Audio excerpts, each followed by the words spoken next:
Assalamualaikum warahmatullahi wabarakatuh. Saya Hashim. Hari ini saya nak share mengenai Syiah dan perkahwinan mut'ah.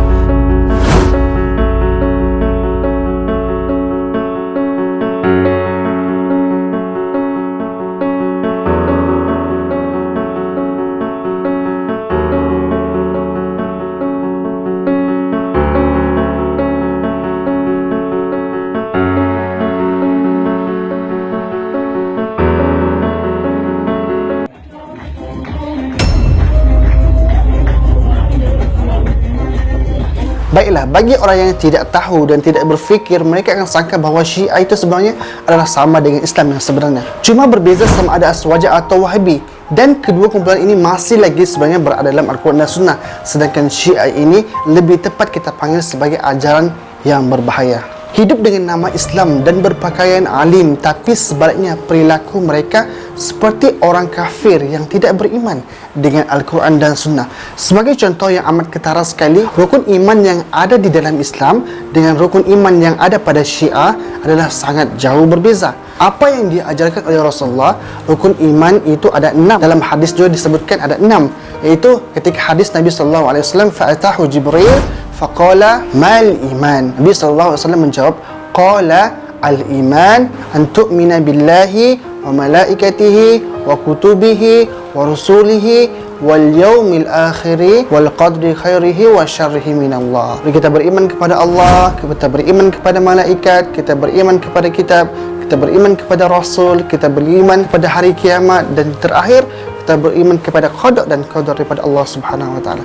Sedangkan Syiah berbeza rukun iman yang mereka percayai dengan rukun iman Islam. Yang sebenarnya inilah rukun iman Syiah yang diajarkan oleh imam mereka, dan mereka wajib untuk beriktikad dengan usuluddin khamsah. Yang pertama at-tauhid, yang kedua wal adl, yang ketiga wan nubuwah, keempat wal imamah, yang kelima wal ma'ad.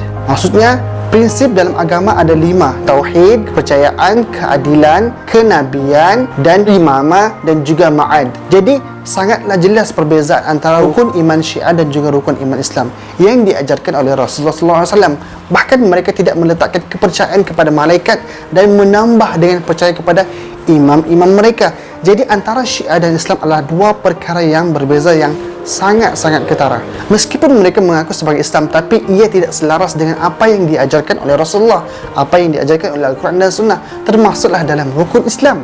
Sebagaimana yang disebutkan oleh Nabi SAW, dalam rukun Islam adalah buniyal Islam ala khamsin: syahad la ilaha illallah wa anna Muhammadar Rasulullah wa abduhu wa rasuluh wa iqamus salah wa ita'iz zakah wa hajjil bait wa saumi Ramadan. Islam didirikan dengan 5 rukun. Yang pertama, bersaksi bahawa tidak ada Tuhan yang layak disembah melainkan Allah, dan sesungguhnya Nabi Muhammad SAW adalah pesuruh Allah. Keduanya, mendirikan solat. Ketiganya, membayar zakat. Keempat, menunaikan haji. Dan yang kelima, berpuasa di bulan Ramadan. Sedangkan dalam Syiah, menurut Imam Syiah, rukun Syiah 5. Buniyal Islam ala khamsin, kata imam mereka, buniyal Islam ala khamsin: ala salat wal zakah wal saum wal hajj wal wilayah. Rukun Islam Syiah didirikan atas 5 perkara, itu solat, zakat, puasa, haji, dan wilayah. Mereka tidak mewajibkan syahadah, dan menurut imam besar Syiah, al-wilayah, kepimpinan adalah wajib ada sebab ia adalah perkara asas dalam agama itu. Al-wilayah yang membawa maksud kepimpinan dalam Syiah, bahkan kepimpinan yang ada dalam satu hal yang paling utama dalam ajaran Syiah. Dan ini tentulah sangat bercanggah dan jauh menyimpang dengan apa yang diajarkan oleh Rasulullah SAW. Selain itu, ajaran Syiah juga mengajarkan nikah mut'ah ataupun nikah kontrak bagi pengikut ajaran Syiah. Pernikahan itu seperti makan, bebas untuk memilih makanan apa yang ia sukai dan bebas untuk memilih pasangan siapa yang ia hendak nikahi, sebab menganjurkan sifat kemanusiaan yang punya nafsu. Jadi bagi Syiah, nikah mut'ah itu adalah satu kemudahan dan kesenangan yang menyalurkan nafsu mereka kepada siapa sahaja yang mereka inginkan mengikut lawan jenisnya. Mereka boleh menikmati kecantikan wanita manapun dengan nikah mut'ah dalam jangka waktu yang boleh ditentukan bila-bila sahaja. Nak 1 jam boleh, 2 jam boleh, sehari boleh, 3 hari boleh, seminggu boleh, sebulan boleh, ataupun setahun, mengikut kehendak dan keselesaan mereka. Ia bergantung dengan keputusan akad yang mereka telah persetujui dengan wanita yang mereka nikahi, mut'ah tadi. Jadi kalau bosan dengan wanita ini, mereka boleh ganti dengan wanita yang lain. Bosan cari lain, bosan tukar lain, sampailah mereka puas. Dan nikah mut'ah juga adalah ajaran Syiah yang sebenarnya menjadi tarikan kepada mereka, yakni ingin bebas memuaskan nafsu kambing mereka. Dan bagi orang yang tidak mengenal agama dengan baik, mereka akan cepat terjebak, senang terjebak. Kerana nikah mut'ah adalah satu keseronokan yang besar bagi ajaran ini.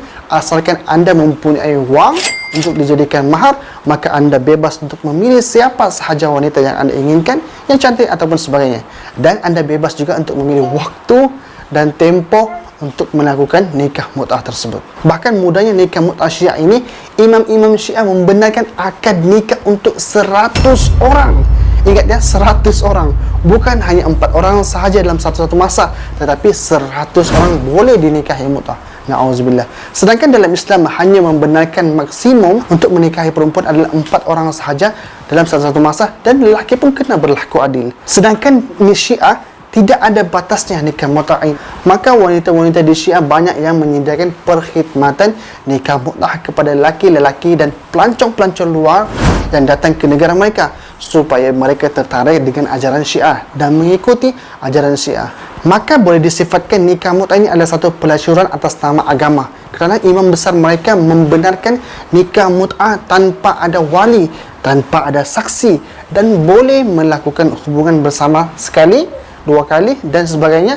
Selepas itu mereka bukan suami isteri lagi, sebagaimana sesuai dengan kesepakatan mereka. Kerana pada asasnya nikah mut'ah itu dibina atas dasar suka sama suka, senang sama senang, sama-sama puas, sama-sama beruntung. Lelaki dapat kepuasan, wanita dapat mahar wang. Maka adakah layak mut'ah ini disebut sebagai pernikahan? Tidak sama sekali. Perilaku ini bahkan layak disebut sebagai pelacuran. Bagi orang Islam, perilaku ini adalah dosa dan menjijikkan, sebab tidak ada bezanya dengan pelacuran. Tetapi bagi Syiah, perilaku ini adalah satu pahala yang sangat besar, dan siapa yang melakukan nikah mut'ah akan mendapat ganjaran yang besar di akhirat nanti. Kata imam besar mereka, sebagaimana yang disebutkan dalam kitab mereka, jika kerana mengharapkan pahala daripada Allah dan tidak menyelisihi wanita itu, maka setiap lelaki yang bermut'ah berbicara dengan perempuan mut'ah, maka pasti Allah menuliskan kebaikan sebagai balasannya. Setiap dia mengulurkan tangannya pada wanita itu, pasti diberi pahala sebagai balasannya. Jika menggaulunya, iaitu bersama, pasti Allah mengampuni sebuah dosa sebagai balasannya. Jika dia mandi, maka Allah akan mengampuni dosanya sebanyak jumlah rambut yang dialiri oleh air ketika sedang mandi. Kata imam mereka, cuba sahabat bayangkan, inilah ajaran yang diajarkan oleh Syiah untuk penganutnya. Siapa yang tidak mahu dan tidak tertarik kan dengan Syiah dan habuan kebebasannya? Pasti ada. Sedangkan ajaran PMYT, itu perjalanan mimpi yang terakhir, pun ada pengikutnya. Ibu Yati pun ada pengikutnya. Ini kan pula Syiah yang berkembang pesat dan mempunyai jutaan pengikut di seluruh dunia, di seluruh negara, termasuklah di Malaysia dan Indonesia. Carilah ilmu dengan sebaiknya. Biasanya orang yang jahil ni mudah tertarik dengan perbuatan yang mendahulukan nafsu. Marilah sama-sama kita berdoa. Saya dan sahabat semua doakan, moga Allah tunjukkan dan tetapkan kita dalam ajaran Islam yang sebenarnya.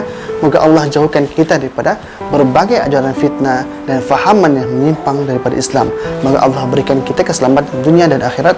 Amin ya rabbal alamin. Assalamualaikum warahmatullahi wabarakatuh.